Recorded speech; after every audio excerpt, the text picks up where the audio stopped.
Après, Fenel Joseph, c'est Vertilaire qui va faire apparition là.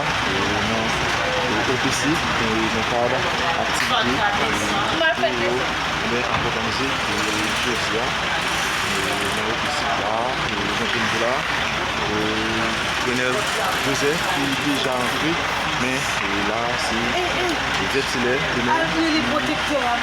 qui va paraître ça. Donc, on est capable de suivre.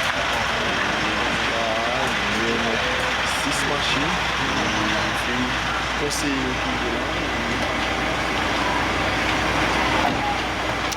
voilà, le ventilateur qui va de sa machine. Le ventilateur de sa machine là. On va le saluer, on va le mettre dans le revue. Les gens qui me parlent au soleil, on va le ventilateur. On va saluer, on va le revue. Voilà.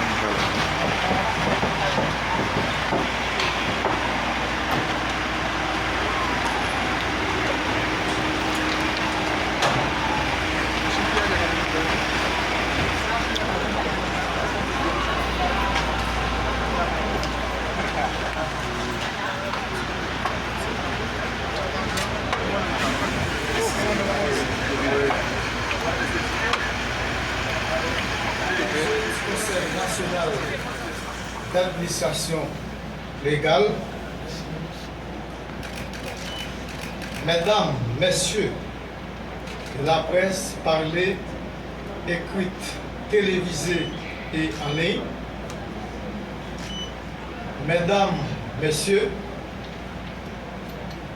distingués invités à vos grades, titres et qualités.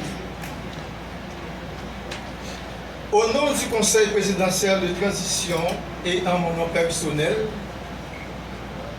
en ma qualité de responsable du chantier justice, état des droits et co-responsable de celui de sécurité au sein du Conseil, c'est avec une profonde émotion et un sens aigu de responsabilité que je m'adresse à vous aujourd'hui à l'occasion de la commémoration de la Journée internationale des enfants victimes innocentes d'agression. Cette journée nous rappelle tragiquement les souffrances et les injustices que subissent trop souvent nos enfants, ces êtres vulnérables et précieux qui sont censés incarner l'espoir et l'avenir de notre nation. Aujourd'hui, présent au local de l'Office de la protection du citoyen, je joins ma voix à celle du protecteur du citoyen pour le lancement officiel de la deuxième phase du projet de communication, de promotion et de valorisation du leadership féminin. Ce projet financé par ONU Femmes avec le soutien du Fonds des Nations Unies pour la consolidation de la paix, est une initiative louable, essentielle pour notre pays et mérite notre haute attente. Il est impératif de reconnaître et de valoriser le rôle crucial des femmes dans la construction de notre société et dans la lutte contre l'insécurité, l'impunité, la corruption et les dérives de notre système judiciaire. La promotion et la valorisation du leadership féminin sont des composantes essentielles de cette transformation. Les femmes haïtiennes sont des piliers de nos communautés. Leur participation active et leur leadership dans tous les secteurs de la vie nationale sont indispensables pour instaurer une culture de paix et de justice. À travers ce projet, nous visons à donner aux femmes les moyens et les opportunités de jouer un rôle central dans la lutte contre l'insécurité et la reconstruction de notre système judiciaire.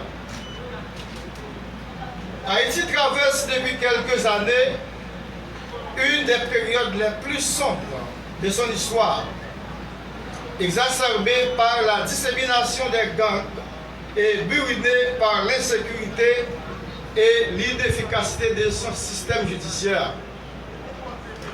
Nos enfants, nos femmes, nos hommes, tous souffrent des conséquences de sa dérive. En tant que conseiller président, chargé de trouver des solutions à cette insécurité tenace et de corriger les dysfonctionnements de notre système judiciaire, je m'engage de concert avec le ministère de la Justice et de la Sécurité publique et le Conseil supérieur du pouvoir judiciaire à travailler sans relâche pour y apporter des changements concrets et durables. Nous devons renforcer la protection de nos citoyennes et citoyens, en particulier des plus vulnérables. Cela implique une réforme profonde de nos institutions judiciaires, afin qu'elles deviennent des bastions de justice et d'équité. Nous devons également promouvoir un environnement sécuritaire où chaque Haïtienne et Haïtien peut vivre sans peur et où nos enfants peuvent grandir en paix, libres de toute forme de violence. Je tiens à exprimer ma gratitude, d'une part, au protecteur du citoyen pour l'invitation qui m'a été faite et d'autre part à ONIFAM et au Fonds des Nations Unies pour la consolidation de la paix pour leur soutien indéfectible. Ensemble, nous pouvons et devons faire la différence.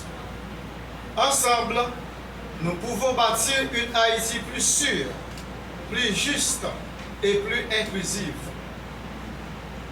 En cette journée de commémoration, renouvelons notre engagement envers la protection de nos enfants et la promotion des droits de tous nos citoyens. Luttons sans relâche pour un avenir meilleur, plus radieux et plus prometteur, où chaque enfant haïtien peut rêver, grandir et s'épanouir en toute sécurité. Merci de votre attention et de votre engagement. Ensemble, nous pouvons transformer notre pays. Vive Haïti! Merci à tous et à toutes.